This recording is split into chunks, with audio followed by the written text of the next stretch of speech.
Olá, irmãos e irmãs. Vocês já perceberam que muitas vezes algumas coisas são criadas com algum objetivo, algum propósito, mas depois se transformam, mudam e são utilizadas para coisas completamente diferentes, para o bem ou para o mal? Por exemplo, contam que Santos Dumont, o inventor brasileiro, teria se suicidado após perceber que a sua invenção, o avião, estava sendo usada para lançar bombas sobre as pessoas durante a guerra.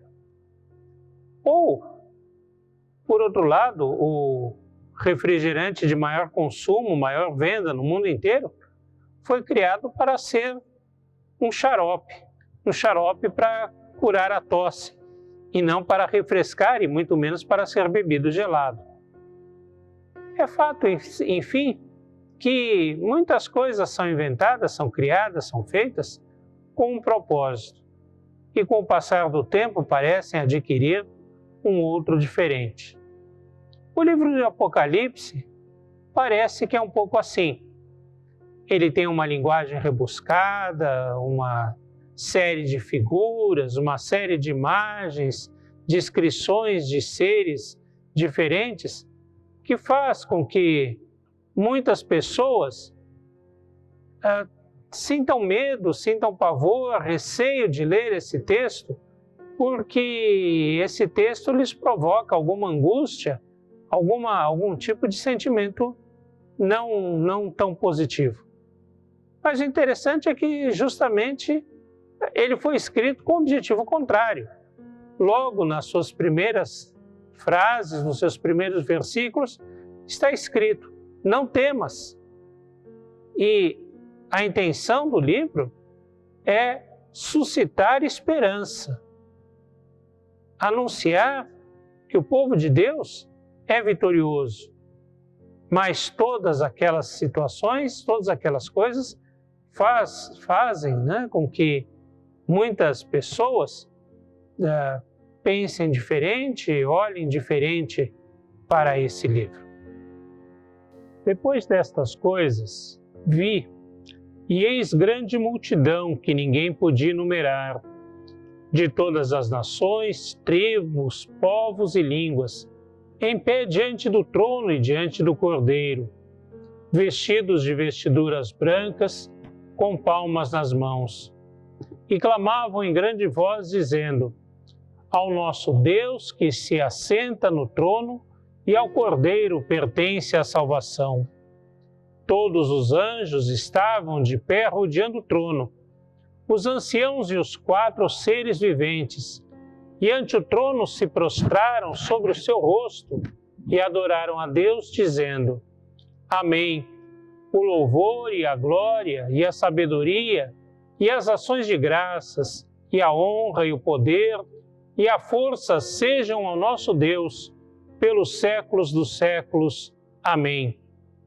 Um dos anciãos tomou a palavra dizendo: estes que se vestem de vestiduras brancas, quem são e de onde vieram?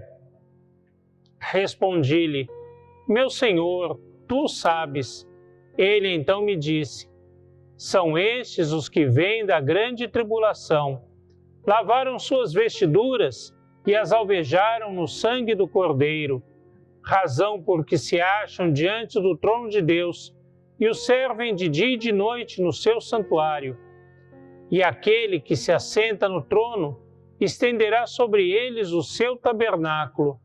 Jamais terão fome, nunca mais terão sede, não cairá sobre eles o sol, nem ardor algum, pois o Cordeiro que se encontra no meio do trono os apacentará e os guiará para as fontes da água da vida. E Deus lhes enxugará dos olhos toda lágrima. Apocalipse, capítulo 7, versículos 9 a 17.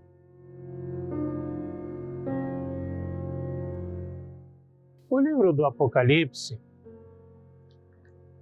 foi o último livro escrito do Novo Testamento e, consequentemente, de toda a Bíblia. Ele foi escrito quando a igreja já vivia a perseguição que o Império Romano perpetrou contra os cristãos. Os analistas discutem um pouco se foi um pouco mais cedo, um pouco mais tarde, se foi no começo da perseguição, se foi já no seu auge, no seu apogeu. Pessoalmente, eu penso, pelas características, por algumas indicações do livro, que foi quando a perseguição ainda estava no começo. O fato é que o Império Romano colocava toda a sua força, toda a sua violência, bastante conhecida, bastante respeitada por todos os cidadãos, por todas as pessoas daquele mundo, colocava toda aquela força, toda aquela violência em perseguição à igreja e aos cristãos. Não aceitava que os cristãos tivessem um outro senhor que não fosse César e os acusava injustamente de quererem derrubar o império, de quererem se revoltar contra o governo, de quererem se insurgir contra os poderes estabelecidos na política da época. Na verdade, a igreja não tinha esse poder de confronto com o império e talvez não quisesse diretamente enfrentar Roma, mas o seu modo de vida, a sua fé em Cristo, a colocava num ponto de diferença, de distância ao que o império interessava. Não aceitavam dizer que César era senhor, pois só tinha um senhor, que era Jesus. Não aceitavam a vida com a injustiça, com a indiferença, com a violência que o império gostava de promover. Então, eles viviam a tensão da perseguição, de uma perseguição que eles sabiam que iria piorar, que iria se intensificar e que, se alguns já estavam sendo levados à morte, muitos outros também passariam por isso. Diante desse quadro, havia aqueles que, mais fracos na sua fé, se podemos dizer assim, estavam abandonando as fileiras cristãs, abandonando o cristianismo, abandonando a vida da igreja e se rendendo ao poder do império. Portanto, era importante afirmar e reafirmar a fidelidade naquele que era o único e verdadeiro Senhor, apesar de tudo que o império pudesse tentar fazer com eles, e até mesmo fazer. Mas era importante afirmar e reafirmar a sua fé no único Cordeiro, que foi morto, mas vive, e porque vive, reina sobre todos os impérios, sobre todos os governos da face da terra.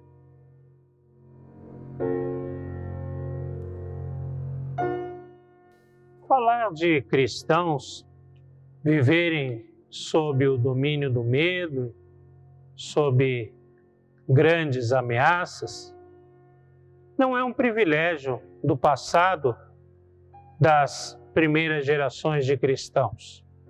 Não.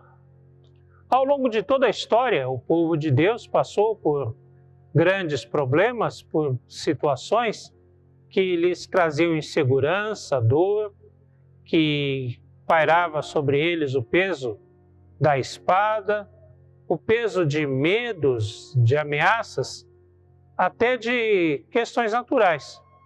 Como, por exemplo, hoje vivemos essa pandemia do coronavírus e que nos traz sobre todos nós, cristãos e não cristãos, uma série de medos, uma série de inseguranças. Mas não só essas. Cristãos passaram por grandes desastres, como terremotos, tsunamis, enchentes e coisas assim. Passaram também por guerras, por perseguições, por serem perseguidos exatamente por amarem a Cristo, a sua verdade, e procurarem fazer a sua vontade. E isso não devemos pensar nem mesmo em termos de outras religiões perseguindo ou governos que não creem em Deus, que persigam os cristãos.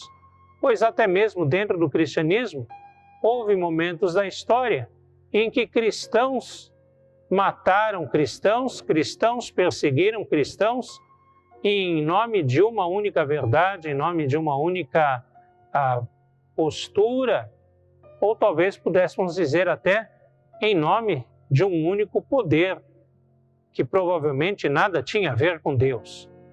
Mas o fato é que os problemas, as dores, as inseguranças, as ameaças são parte da vida do cristão. E o cristão está sempre sujeito a elas. Muitas vezes, principalmente pelo fato de ser cristão e não se render aos interesses, aos gostos deste mundo, das suas estruturas de poder, das suas estruturas de pecado.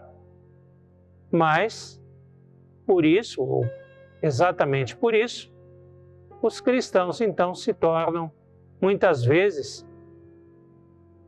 alvo de perseguições, alvo de problemas, alvo de ameaças, alvo de poderes que trazem insegurança, medo, receio e que faz até hoje com que muitas pessoas desistam do caminho de Deus ou pelo menos se desviem, se escondam desse caminho para não sofrer com esse tipo de problemas.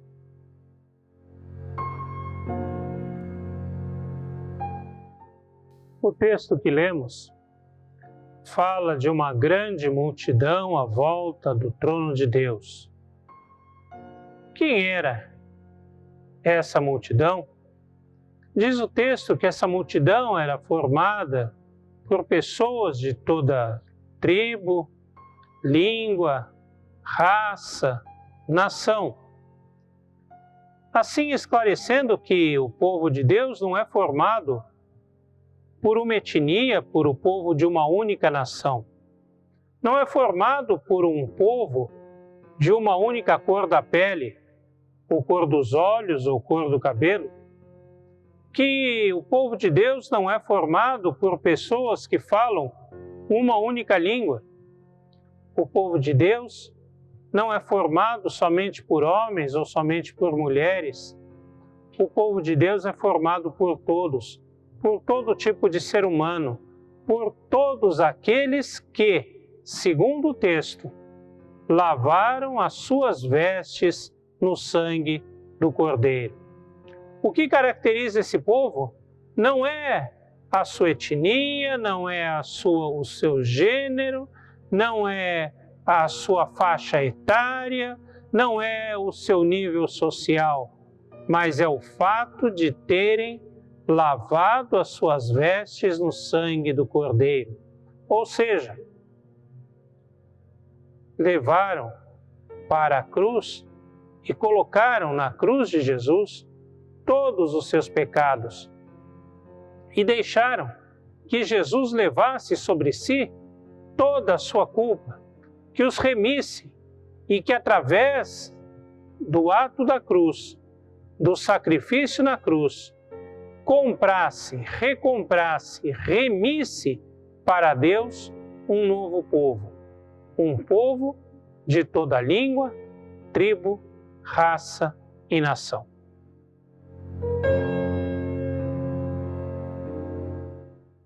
Esse povo comparece perante o Senhor de uma forma especial. Eles têm as suas vestes brancas e têm palmas em suas mãos. Tem essa condição, tem as suas vestes brancas e palmas em suas mãos, porque lavaram as suas vestes no sangue do Cordeiro.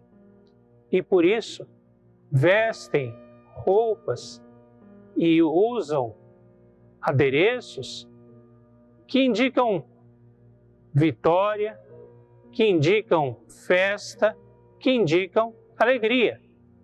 As palmas das mãos, não tem como não pensar assim, nos remete à entrada de Jesus em Jerusalém, quando o povo o saudava com palmas em suas mãos e que indicava a sua realeza e a esperança que era depositada sobre eles.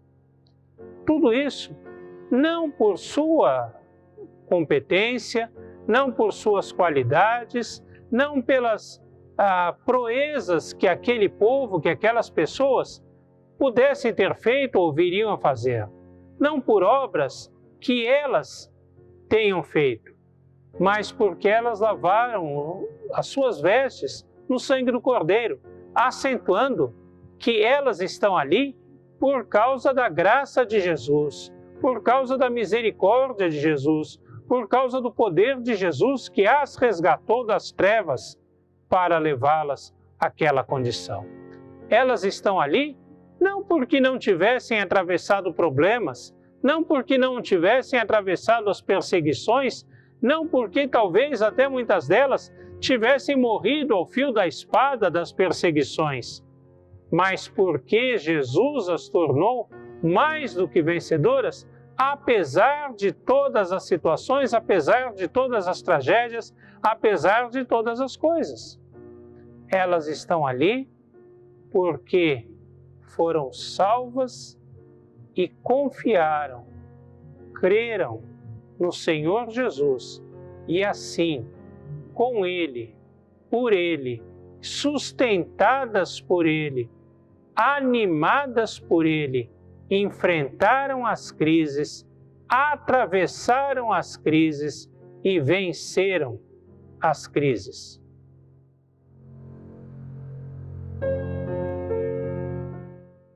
O fato de terem lavado as suas vestes no sangue do Cordeiro lhes possibilitou algo mais do que simplesmente atravessarem a crise, a perseguição e vencerem aquela situação.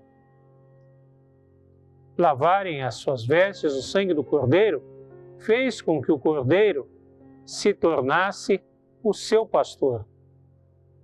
O Cordeiro mesmo se torna o seu pastor. E essa atitude tem duas consequências. A primeira delas é que ele leva o seu povo, os seus chamados, aqueles que fazem parte daquela grande multidão, ele os leva às fontes de água viva, ou seja, a vida eterna. Ele os leva às fontes de água viva. A água que Jesus prometera à samaritana, de que quem dela bebesse nunca mais teria sede. A água que permite com que ninguém mais venha a sofrer limitações na sua vida, que não se viva mais a ameaça da morte, porque a morte já não existe. A presença de Deus que faz com que tenhamos a vida eterna e plena.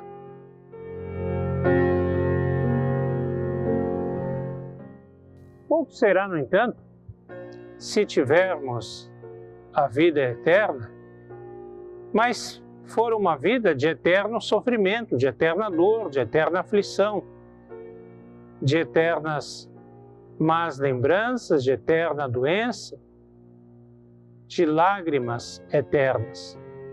Por isso o texto nos deixa muito claro que ele enxugará toda lágrima, ou seja, tirará de nós todo tipo de sofrimento. A vida apacentada pelo Cordeiro é uma vida na qual não tem lugar mais o sofrimento, a angústia, o medo, a dor, a perda, a tristeza. Não há lugar mais para a doença, a morte, a fome ou a sede, pois todas as nossas necessidades são satisfeitas e satisfeitas com abundância, com alegria. O que existe é pleno regozijo, é plena alegria, é plena paz, é plena satisfação de estarmos na presença de Deus. Isso não significa negar as lutas, isso não significa dizer que não existem os problemas, ou que os problemas não nos afetam, não nos ameaçam. Mas desde já ter a confiança de que somos mais do que vencedores e que apesar de todas as coisas, no que escreveu o apóstolo Paulo, como escreveu o apóstolo Paulo, nada poderá nos separar do amor de Cristo. Nem a morte, nem a espada, nem a fome, nem o frio, nem a noite, nem o presente, nem o porvir, nem as potestades, nem os poderes, nem a doença, nem nada poderá nos separar do amor de Cristo, o nosso Senhor.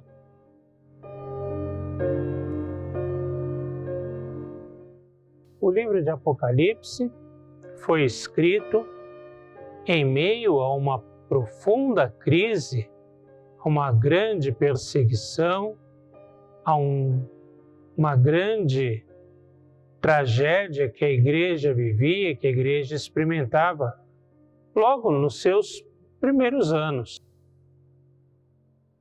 Mas o livro não esconde essa realidade, não nega, não faz de conta que ela não existe, não se exime de enfrentar a situação claramente.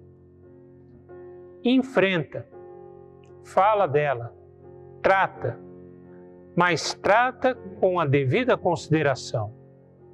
Trata com a devida esperança, dizendo que não há crise, que não há tragédia, que não há perseguição que seja maior do que o amor de Deus, que não há problema que Deus não dirija a sua igreja de forma a superá-lo.